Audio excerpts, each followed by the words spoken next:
नमस्कार।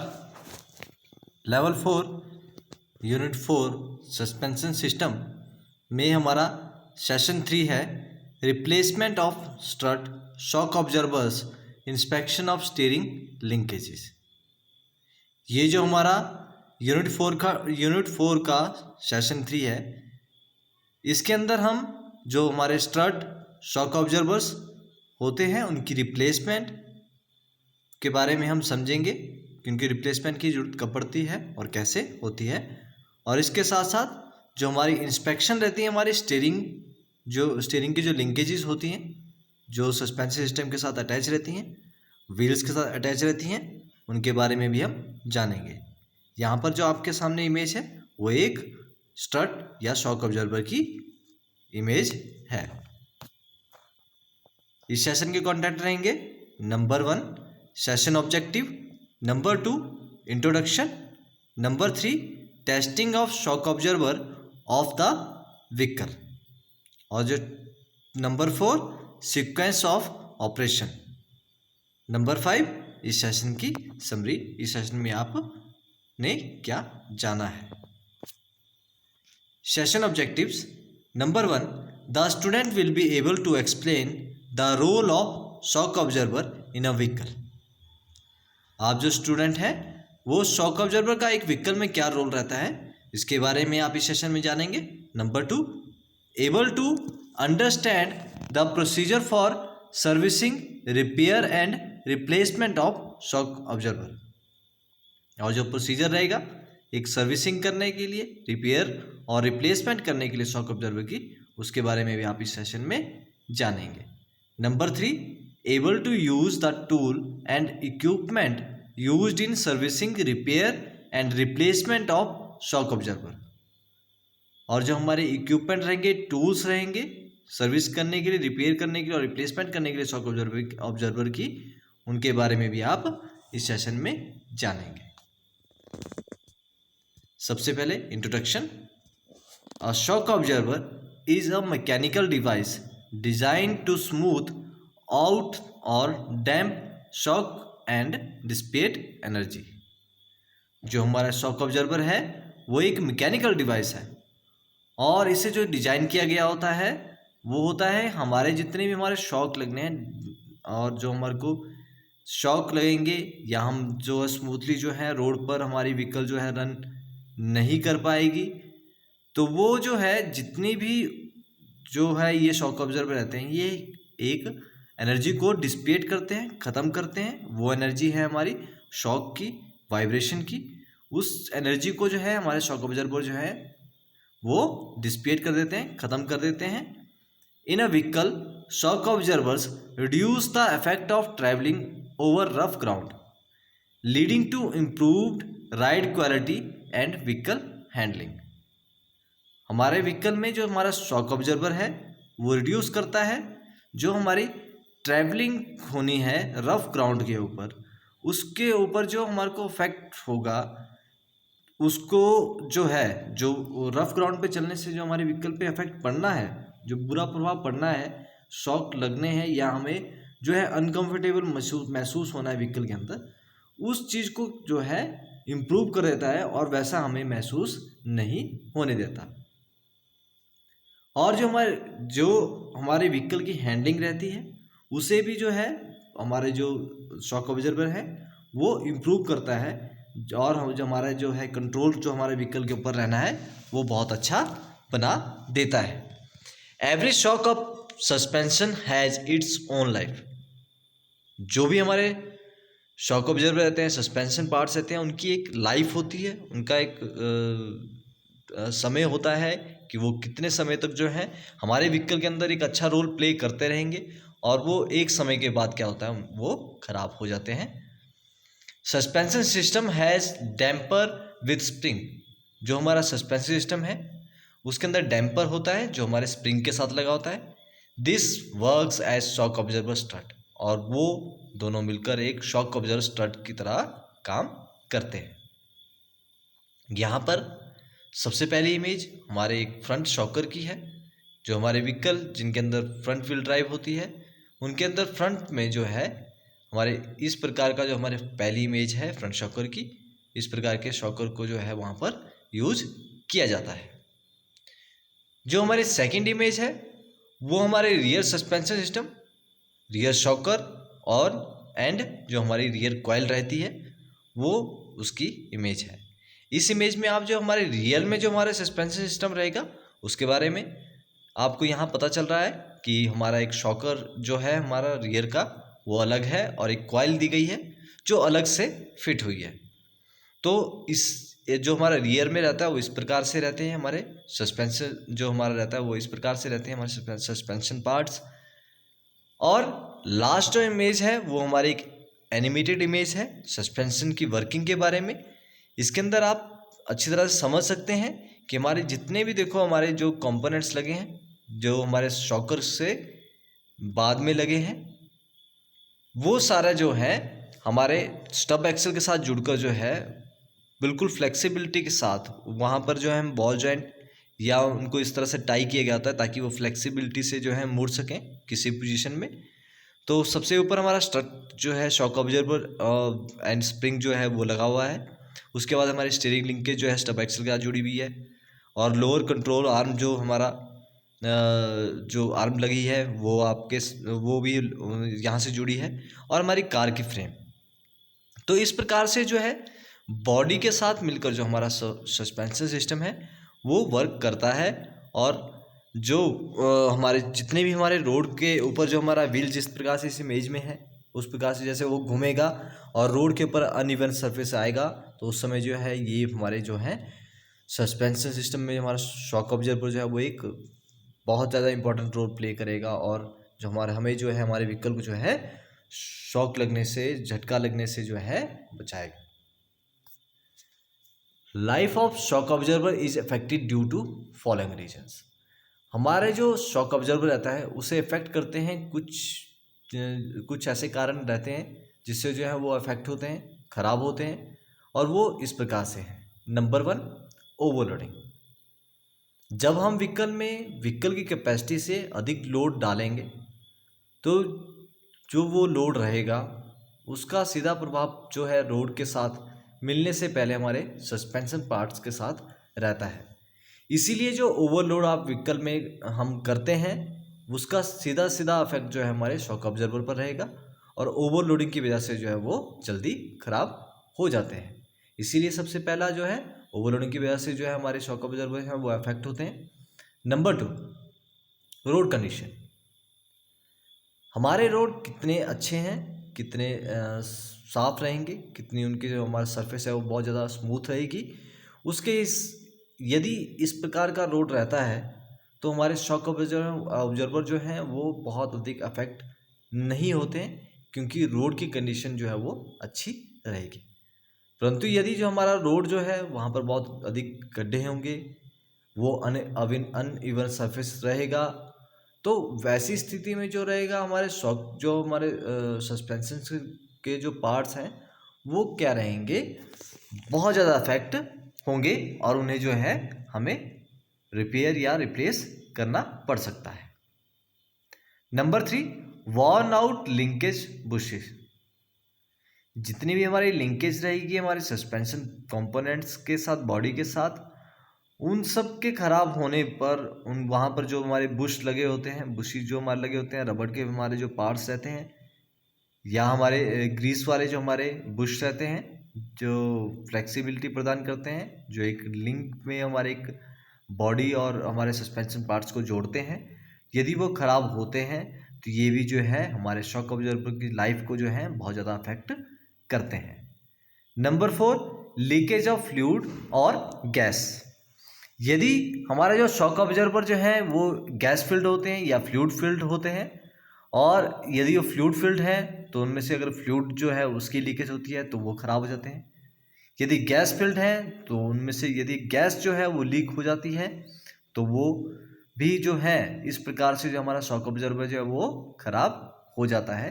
तो उस लीकेज को जो है हमें लीकेज जो है उसको चेक करते रहना है कि हमारे जो शॉक ऑब्जर्वर हैं उनमें से फ्लूइड या गैस की लीकेज तो नहीं है। Number 5 broken casing. जहाँ पर जो है हमारा सस्पेंशन सिस्टम में शॉक ऑब्जर्वर जो रहेंगी, वहाँ उन्हें उसे जो है लगाने के लिए उसकी केजिंग होती है, जहाँ पर हम प्रॉपरली उसे फिक्स करते हैं। तो उस केजिंग को भी चेक करना है कि वो ख़राब ना हो। यदि वो ख़राब होती है तो शॉक ऑब्जर्वर जो है वो अफेक्ट होंगे और वो बहुत जल्दी जो है वो ख़राब हो सकते हैं। तो इसीलिए हमें जो है जो केजिंग रहेगी शॉक ऑब्जर्वर को लगाने के लिए, उसे जो है चेक करना है कि वो कहीं से क्रैक तो नहीं है, या किसी वजह से जो है वो प्लेस जो है जहाँ पर हम लगाएंगे शॉक ऑब्जर्वर को वो कहीं से टूट तो नहीं गई है। Number 6, deterioration of bump stopper. यदि जो हमारा बम्प स्टॉपर है उसके अंदर डेटोरेशन आएगी, उसके अंदर कुछ खराबी आएगी, तब भी जो है हमारा शॉक ऑब्जर्वर जो रहेंगे वो अफेक्ट होते हैं। नंबर 7, रबड़ विलोज। जो हमारे रबड़ के कंपोनेंट्स रहेंगी उनका यदि किसी वजह से जो है उनकी डिफॉर्मेशन होती है, उनके आकार में कुछ तब्दीली आती है, वो ख़राब हो जाते हैं, तो ऐसी सूरत में जो है हमारा शॉक ऑब्जर्वर जो है वो अफेक्ट होता है, वो उसके ख़राब होने के चांसेस होते रहते हैं। Number 8, improper handling in service. और यदि जो है जब हम व्हीकल की सर्विस करते हैं तो उस समय जो है इम्प्रॉपरली जो है सस्पेंशन सिस्टम को चेक किया जाता है, अच्छी तरह से चेक नहीं किया जाता है, उनकी हैंडलिंग जो है इम्प्रॉपर रहती है, उनकी सर्विस नहीं होती है समय पर, हम उनका ख्याल नहीं रखते हैं, तो ऐसी स्थिति में भी जो है हमारा शॉक ऑब्जर्वर जो है वो अफेक्ट होता है और उसके ऊपर जो है बुरा प्रभाव पड़ता है। तो हमें जो है इसीलिए जो है प्रॉपरली जो है सस्पेंशन जो हमारे शॉक ऑब्जर्वर रहते हैं उनकी सर्विस जो है, उनकी जो हैंडलिंग है वो बिल्कुल प्रॉपरली करनी चाहिए। Testing of shock observer on the vehicle. जब हम फाइंड कर लेते हैं कि हमारा शॉक ऑब्जर्वर जो है वो उसके अंदर कुछ प्रॉब्लम है, तो हमें जो है उसे चेक करना पड़ता है अच्छी तरह से। तो उसके लिए हम एक प्रोसीजर जो है, एक टेस्ट जो है उसको करते हैं ताकि जो है शॉक ऑब्जर्वर को व्हीकल के अंदर जो है चेक कर सकें। तो उसके लिए कुछ स्टेप्स रहते हैं जो इस प्रकार से हैं। Number 1, keep the vehicle on the level ground. सबसे पहले हमें व्हीकल को जो है एक लेवल ग्राउंड में, लेवल ग्राउंड समतल जो जगह है वहाँ पर जो है व्हीकल को जो है कीप या खड़ा रखना है। Number 2, press the front portion of the car with gentle pressure. हमें जो है फ्रंट पोर्शन जो हमारी कार का रहेगा उसे जो है बड़े धीरे से और जोर लगाकर प्रेस करना है। धीरे से मतलब आराम से, कि आपको ऐसे उछलना नहीं है उसके ऊपर, बिल्कुल जेंटली जो है बड़े आराम से जो है प्रेस करना है फ्रंट पोर्शन को कार की। Number 3, now feel resistance in the up and down movement of front portion.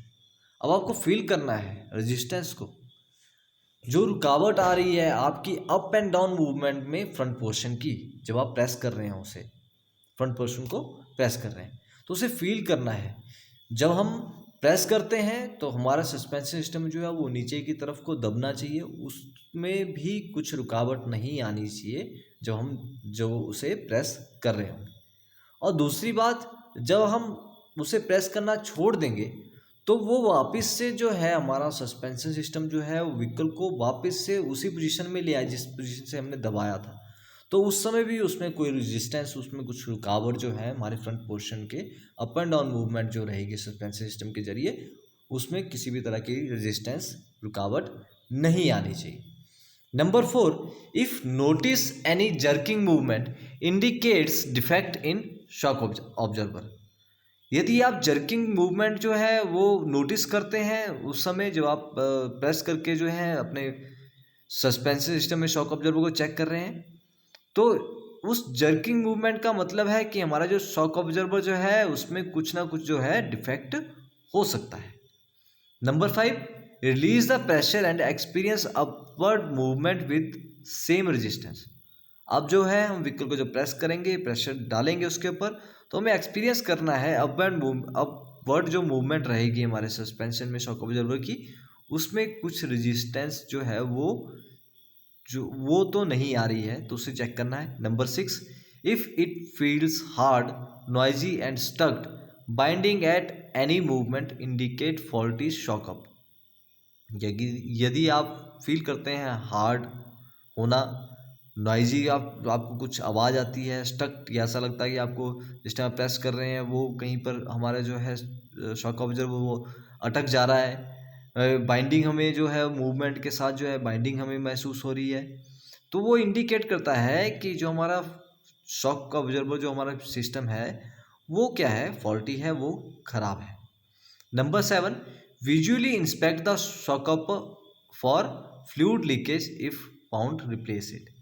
हमें जो हमारे शॉक ऑब्जर्वर रहेंगे उनमें हमें फ्लूइड की लीकेज को चेक करना है। यदि हमें फ्लूइड की लीकेज लगता है तो उसे रिप्लेस करना है। और इस चेकअप को करने के लिए हम जो है विजुअली भी हम, यदि हमारा फ्लूइड से फिल होने वाला हमारा शॉक ऑब्जर्वर है तो उसके अंदर फ्लूइड जो है उसकी लीकेज होगी, तो विजुअली भी जो है हम इस चीज़ को चेक कर सकते हैं। यदि फ्लूइड की लीकेज मिलती है तो हमें उसे रिप्लेस करना पड़ता है। Testing of shock observer of the vehicle, tools and equipment. जब हमें टेस्टिंग करनी है शॉक ऑब्जर्वर की व्हीकल के अंदर तो हमें कुछ टूल्स और इक्विपमेंट की जरूरत पड़ती है। वो रहते हैं open and spanners, ring spanner, tubular spanner, locking clamps, screw driver etcetera. तो ये जो है हमारे कुछ टूल्स और इक्विपमेंट होते हैं जिनकी हमें ज़रूरत पड़ेगी जब हम टेस्टिंग करनी है हमें शॉक ऑब्जर्वर की। मटेरियल रिक्वायर्ड, और जो हमारा मटेरियल रहेगा जिस समय हमें शॉक ऑब्जर्वर को चेक करना है तो उसके लिए रहेगा हमें नंबर 1 ऑयल है, हमें ऑयल की ज़रूरत पड़ती है, ग्रीस की ज़रूरत पड़ती है, मेटल ट्रे जहाँ पर जो है हम ऑयल और ग्रीस को कलेक्ट करके या जो हमारा रिप्लेसमेंट में कुछ मटेरियल निकलेगा कुछ साफ़ करने के लिए तो उसे हम मेटल ट्रे में रखते हैं। बोल्ट्स वेस्ट, जो हमारे बोल्ट्स का वेस्ट रहेगा उसे हम जो है अलग से जो है रख सकते हैं। इक्विवेलेंट पार्ट्स एक्सेट्रा, और जो भी हमें इक्विवेलेंट पार्ट्स रहेंगे हमें जिन्हें हमें रिप्लेस करना है किसी जगह पर लगाना है तो वो सारे पार्ट्स जो हैं उनकी ज़रूरत भी हमें पड़ती है जब हमें टेस्ट करना होता है शॉक ऑब्जर्वर को। सीक्वेंस ऑफ ऑपरेशन, अब सीक्वेंस से क्या रहेगा ऑपरेशन का शॉक ऑब्जर्वर में। Number 1, keep the vehicle on level ground. सबसे पहले हमें व्हीकल को क्या करना है, लेवल ग्राउंड पर जो है व्हीकल को खड़ा करना है। Number 2, jack up the vehicle at the certain height to make the wheel free rotate. और हमें व्हीकल को एक हाइट पर उठा देना है, व्हील्स को उठा देना है ताकि हमारे व्हील जो है फ्रीली जो रोटेट कर सके। और इसके लिए हमें व्हीकल को एक स्पेसिफाइड हाइट जहाँ से जो है व्हील को जो है घुमा सके उतनी हाइट पर हमें जो है जैक की हेल्प से जो हमें क्या है इस अपने व्हीकल को उठा देना है ताकि हम चेक कर सकें शॉक ऑब्जर्वर को। Number 3, loosen the wheel nut and remove out the front wheels. और लूज करने हैं हमें व्हील के नट को और जो हमारे फ्रंट व्हील हैं उन्हें हमें जो है निकाल देना है ताकि हम सस्पेंशन सिस्टम को डायरेक्टली जो है चेक कर सकें। Number 4, remove brake drum with bearing from stub axle by using hub puller. और जो हमारा ब्रेक ड्रम रहेगा उसे और जो बेरिंग के साथ हमारा स्टब एक्सल के साथ जुड़ा रहेगा उसे हमें हब पुलर की हेल्प से जो है क्या करना चाहिए, रिमूव करना चाहिए ताकि जो है हम अच्छी तरह से जो है चेक कर सके कि हमारे जो बेरिंग जो रहेगा स्टब एक्सल के साथ जो हमारा कनेक्शन रहेगा हमारे सस्पेंशन सिस्टम का वो जो है उसे हम अच्छी तरह से चेक कर सकें। Number 5, remove the brake pins bolts from strut bracket. और हमारे जो ब्रेक पिन्स रहती हैं, बोल्ट्स रहते हैं, स्ट्रट की ब्रैकेट रहती है उसे रिमूव करना पड़ेगा।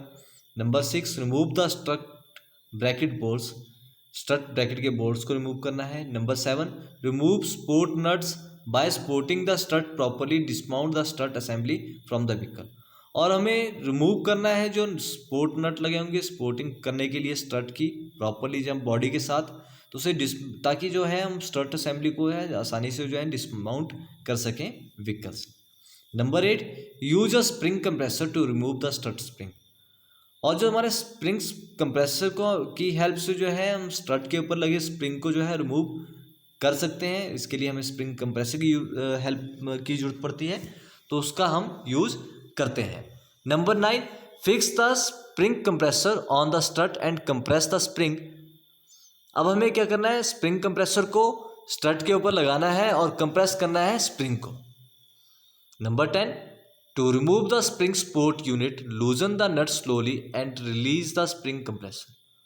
अब हमें क्या करना है, रिमूव करना है स्प्रिंग सपोर्ट यूनिट से और लूज करना है नट को धीरे धीरे, ताकि जो है स्प्रिंग कंप्रेसर को भी हम क्या कर सकें, रिमूव कर सकें स्प्रिंग के साथ shock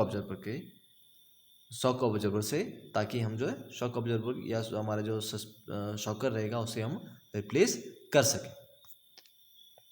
testing of shock absorber strut of the vehicle. अब एक व्हीकल में हमें जो टेस्ट करना पड़ता है शॉक ऑब्जर्वर को स्ट्रट को, तो कैसे करते हैं। Number 1, visually inspect strut for fluid leakage. सबसे पहले फ्लूइड लीकेज के लिए हमें विजुअली चेक करना पड़ेगा शॉक ऑब्जर्वर को। Number 2, inspect the piston rods strut rod for band scratches etcetera. और इंस्पेक्ट करना है जो पिस्टन रॉड रहेगी हमारे शॉकर में, स्ट्रट रॉड रहेगी बैंड, उसे हमें चेक करना है कि वो बैंड ना होगी हो, वो ख़राब ना होगी हो, उसके ऊपर स्क्रैच तो नहीं आ गया है। इस प्रकार से हमें जितने भी कुछ भी उसके अंदर हमें कुछ ख़राब लगता है तो उसे हमें इंस्पेक्ट करना है। Number 3, press the rod inside with pressure and release the same if should move in and out with resistance. हमें क्या करना है, प्रेस करना है जो रॉड रहेगी हमारी शॉकर के अंदर, और प्रेशर के साथ हमें क्या करना है, उसे प्रेस करना है, फिर रिलीज हमें छोड़ देना है उसी तरह से। और ये जो है यदि हमें उसकी मूवमेंट में कुछ रेजिस्टेंस महसूस होती है तो इसका मतलब वो उसके अंदर कुछ फॉल्ट हो सकता है। Number 4, if it does not work replace the strut shock observer as it is not repairable. यदि जो है जब हम इस प्रकार से टेस्ट करेंगे और हमें महसूस होता है कि वो तो हमारे शॉक ऑब्जर्वर में कुछ प्रॉब्लम है, तो हमें जो है उसे रिप्लेस करना पड़ता है, क्योंकि ये रिपेयरेबल नहीं रहता है, इसकी रिपेयर नहीं होती है।